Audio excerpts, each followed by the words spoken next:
Em 1829, o químico alemão Johann Doberini criou o modelo da tríade de Doberini. Esse modelo recebeu esse nome por conta da divisão dos elementos em 3 grupos, sendo que cada trio desses grupos era dividido de acordo com suas características químicas semelhantes. Bom dia, pessoal. Hoje eu vou estar falando sobre o parafuso telúrico de Jean Courtois, como tem ali na sua página 43, do seu livro 2, tá? Jean Courtois nasceu em 1820 e sua principal contribuição foi a observação da periodicidade dos elementos químicos, assim formando uma tabela periódica.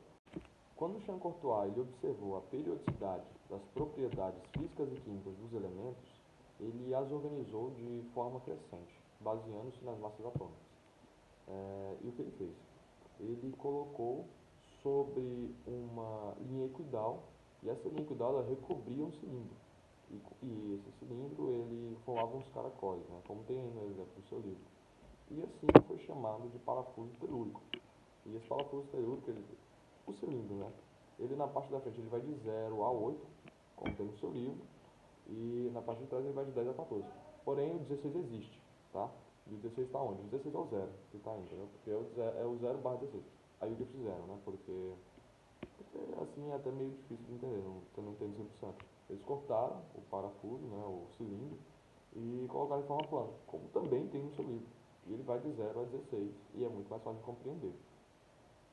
E o que ele fez também, acho que essa é a parte principal que a gente tem que falar, ele utilizou o peso do oxigênio, que é o peso relativo do oxigênio, que é 16, como referência. Eu vou falar um pouco sobre a lei das oitavas de Newlands. Essa lei das oitavas ela foi composta por um químico inglês no ano de 1865, a tabela periódica. Pelo fato de Newlands também ser um músico, ele montou a tabela de acordo com as notas musicais: o Dó, o Lá, o Ré, o Mi, o Fá, o Sol e o Si. Ou seja, Newlands também organizou essa tabela em 61 elementos químicos, conhecido na época em ordem crescente da massa atômica, e colocou todos eles em uma coluna verticais. Cada uma da coluna possuía 7 elementos. Como que esses 7 elementos podem se caracterizar? A primeiro elemento da coluna foi o Dó, a segundo o Ré, a terceiro o Mi, a quarto o Fá, o quinto o Sol, a sexto o Lá e a sétimo o Si. Newlands também observou que os elementos químicos presentes em uma só linha horizontal, de oitavas diferentes, apresentavam prioridades químicas semelhantes. Assim, o primeiro elemento das oitavas apresentava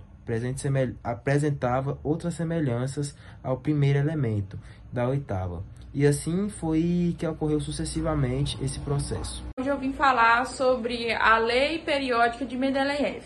Mendeleev, ele foi um russo, né? Na verdade, ele foi um químico e físico russo que organizou os elementos a partir da sua massa atômica, em ordem crescente, né?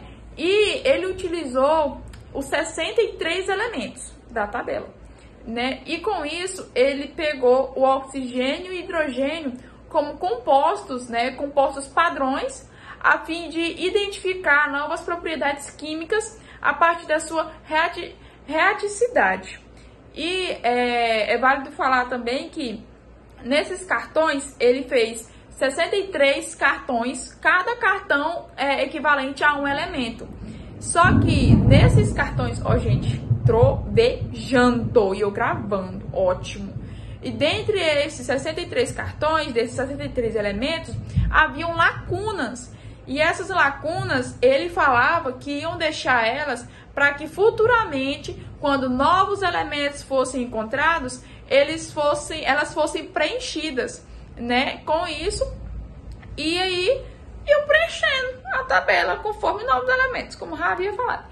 E apesar das controvérsias, alguns elementos posteriormente descobertos apresentam propriedades próximas à de que o Mendeleev defendia, né? E ele também observou uma periodicidade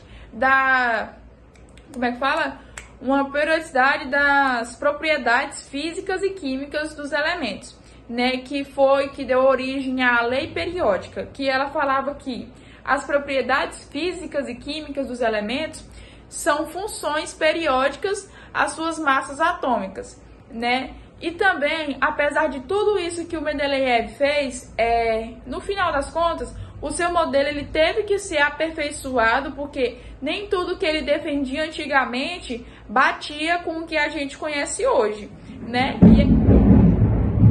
Gente, meu Deus. Bom, agora eu vou falar sobre um pouco da lei periódica de Moseley. Em 1903, o cientista britânico Henry, ele anunciou a lei periódica, que diz: as propriedades físicas e químicas dos elementos são funções periódicas de seus números atômicos. Como assim?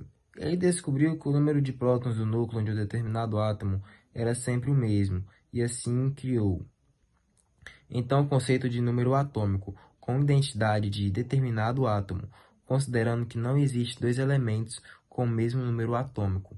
Moseley rearranjou a tabela de acordo com os números atômicos, ordenando-os de ordem crescente de números atômicos.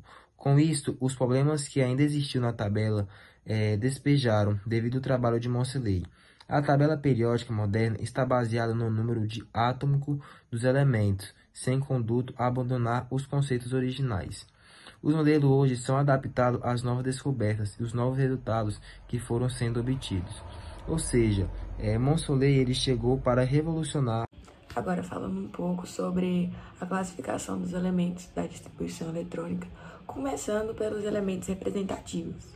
Elementos representativos são aqueles que pertencem às famílias 1, 2, 13, 14, 15, 16, 17 e 18. Eles também são chamados de elementos típicos ou características em tabelas ainda não atualizadas, além de corresponder aos elementos que estão nas colunas, que eu vou colocar aqui no vídeo para ficar melhor para compreender. Além disso, a soma dos elétrons que foram preenchidos no nível mais externo mostra qual é a sua respectiva família. Também está na página 45, para quem quiser marcar, que é muito importante. Elementos representativos são aqueles com subnível S ou P. Agora falando sobre os elementos da transição externa. Elementos da transição externa são os que ficam na famílias de 12 a 13, sendo os de transição externos os que ficam expostos externamente. Nas tabelas antigas, os elementos de transição ocupam a coluna B. Eles possuem um elétron mais energético e um subnível D incompleto. A sua configuração eletrônica determina em ns². Vou colocar aqui a fórmula no vídeo para entender melhor. E também dois exemplos que as configurações estão em ordem de energia. Vou ficar parada aqui um pouco. É isso, acho que deu de ver. Agora falando sobre os elementos da transição interna.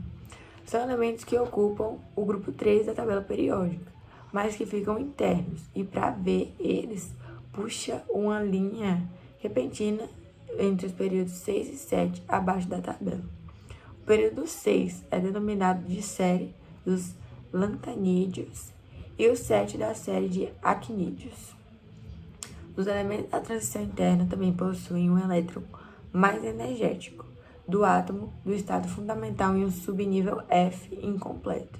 E sua configuração eletrônica termina em... Vou colocar a fórmula, né?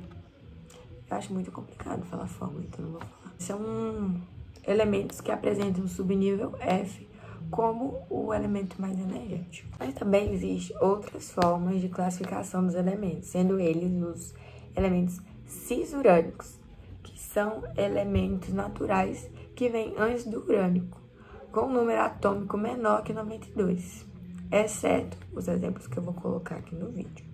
Já os elementos transurânicos é ao contrário do cisurânico, porque eles são elementos artificiais que vêm depois do urânico, com um número atômico maior que 92.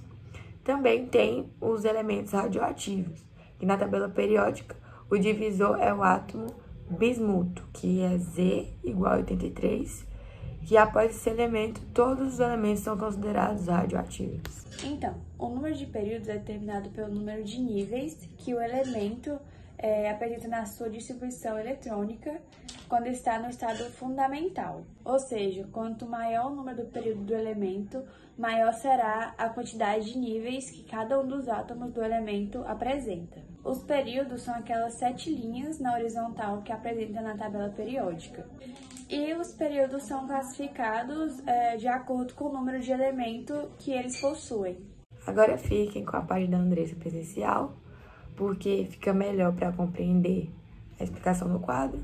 Então ela vai explicar para vocês. É isso, um beijo. Arrasa, Andressa.